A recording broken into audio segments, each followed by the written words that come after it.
Então hoje a gente vai falar um pouco sobre força magnética, tá certo? Então força magnética é o foco dessa aula de hoje.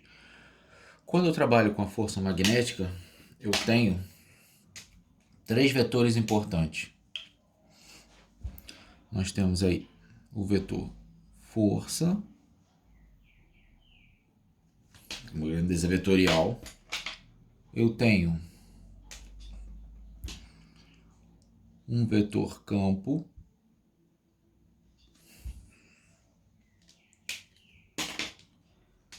E eu tenho um vetor velocidade, certo? E é importante esse vetor velocidade, que é o lançamento da partícula, é importante saber o ângulo que ele faz com o vetor campo. Lembrando que a força é perpendicular a ambos, né? Então esse é perpendicular a esses dois, a velocidade e campo, só que existe um ângulo entre velocidade e campo que deve ser considerado. Dessa forma, a gente vai ter que a força, de forma vetorial, ela é um produto da carga vezes V vezes B, tá certo? Então seria o QVB, considerando que velocidade e campo formem um ângulo de 90 graus. Se não formar, eu posso colocar esse valor em módulo como força igual a QVB seno θ, que é justamente o seno deste ângulo que é formado entre velocidade e campo, tá certo? Para dar sequência, a gente pode falar aí também da regra da mão esquerda.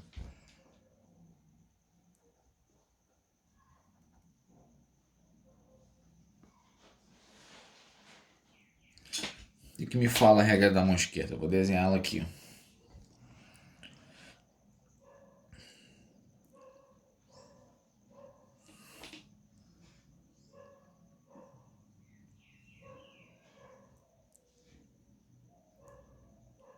Essa é minha mão, tá? Essa aí é minha mão. Ficou horrível, mas acho que dá para entender. Deixei bem apontado o que significa cada dedo.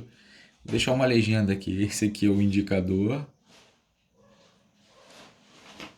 Esse aqui é o polegar, foi mal. Esse aqui é o polegar. Esse aqui é o indicador. E esse aqui é o dedo médio. Beleza, tenho esses três dedos aí que ficaram horríveis. Como seria isso? Eu vou apontar o polegar.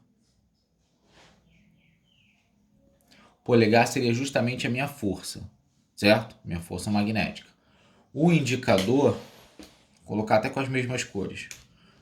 O indicador está indicando o meu vetor campo. E o meu dedo médio está indicando a velocidade. Beleza? Então essa é a regra. Ó. Tá aqui. Polegar, força. Indicador seria meu campo. E esse aqui seria o meu vetor velocidade. Então ele sempre forma esse ângulo aqui. Ó, esse ângulo aqui que eu estou trabalhando. Beleza? Então aquele ângulo apontado lá em cima é justamente esse ângulo θ expresso aqui embaixo. Temos também a regra do tapa. A regra do tapa usa a regra da mão direita. Então vai ter uma mão aqui.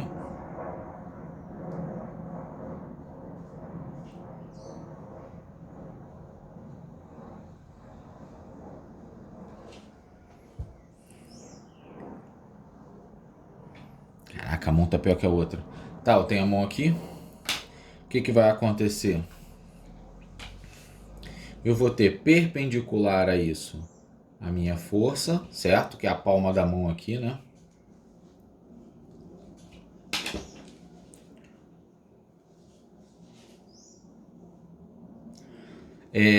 O meu vetor campo, ele vai estar apontando justamente na direção dos dedos. E o meu vetor velocidade é o indicador.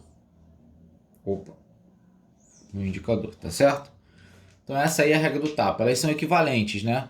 Se eu estiver comparando aqui, ó, o que eu tinha antes, o meu dedão apontando para cima, agora é a palma da mão.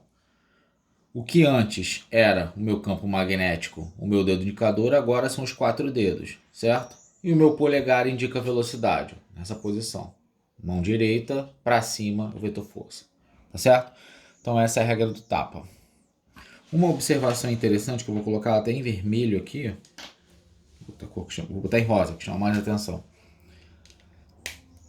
Então uma observação é o seguinte: se a carga for negativa, o sentido da força inverte. Tá certo? Se a carga for negativa, o sentido da força inverte. Se ela deveria estar apontada para cima com a regra da mão, como a carga é negativa, ela vai estar apontada para baixo. Não muda nenhum outro, não muda campo magnético, não muda velocidade, só muda a força. E nem a intensidade se altera. Uma outra observação aqui que a gente coloca é: a força nunca será paralela a V. Assim, não altera a intensidade de V. O valor escalar, né? Então a única coisa que ele vai alterar é a direção. Isso a força altera a direção, mas não o seu valor escalar. Vamos seguir aí.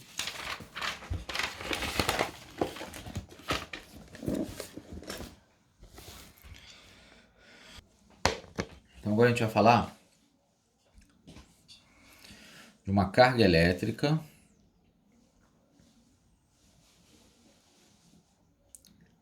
em um campo uniforme. Beleza? Carga elétrica num campo uniforme.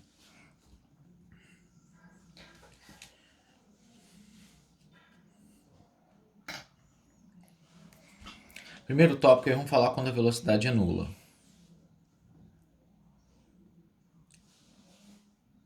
Tá?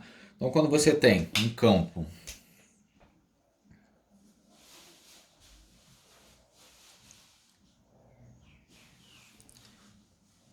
magnético e você tem a velocidade igual a zero, o que vai acontecer? Ele está em repouso, né? Vou colocar em preto a observação. A partícula segue em repouso, tá? Até porque a força não vai ter influência em cima dessa partícula. Então vamos colocar aí a segunda situação. Quando a partícula é lançada, a carga é lançada paralelamente às linhas de indução. Beleza? Agora eu estou lançando lá paralelamente. Como assim? Vou pegar aí as linhas de indução, né, o vetor campo.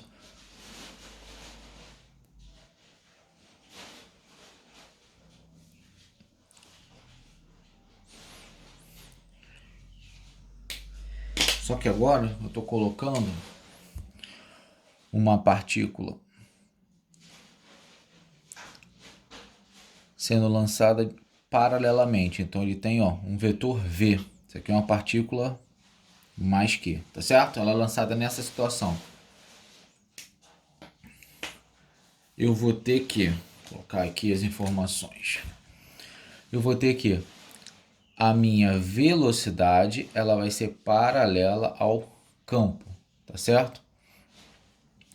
Dessa forma, F igual a QVB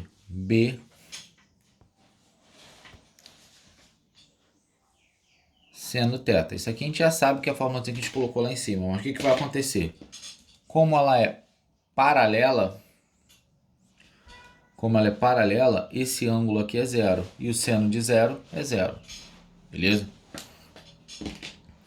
Então a minha força vai ser igual a zero. Isso serve tanto para essa condição, como se eu tivesse no outro sentido. Vai acontecer o mesmo problema, né? Que eu vou colocar aqui, vai ficar força igual a QVB seno θ. Só que o seno agora é 180, né? O ângulo. Então isso aqui também vai dar zero. Então a minha força vai dar zero. E essa carga ela vai descrever um movimento MRU, movimento retilíneo e uniforme. É o próximo tópico aí. Quando a gente lança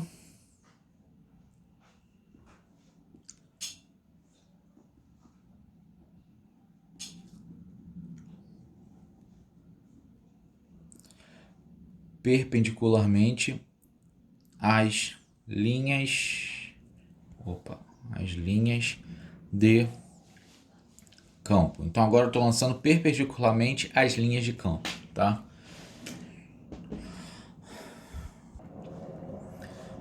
Então, lançar perpendicular a gente já sabe o que é, né? Mas vamos colocar aqui. Tenho as linhas de campo.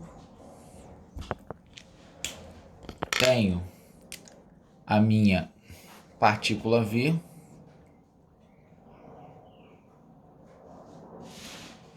Sendo lançada formando um ângulo de 90 graus com as linhas.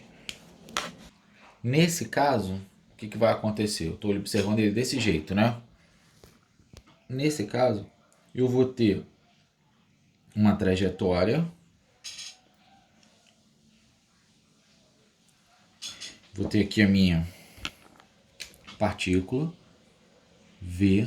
E você vai ter uma força, essa força aqui, ó, ela vai estar perpendicular, ela vai estar apontando para o centro da trajetória. Então, nesse caso, essa força, ela atua como se fosse centrípeta, tá certo? Apontando para o centro de uma trajetória circular.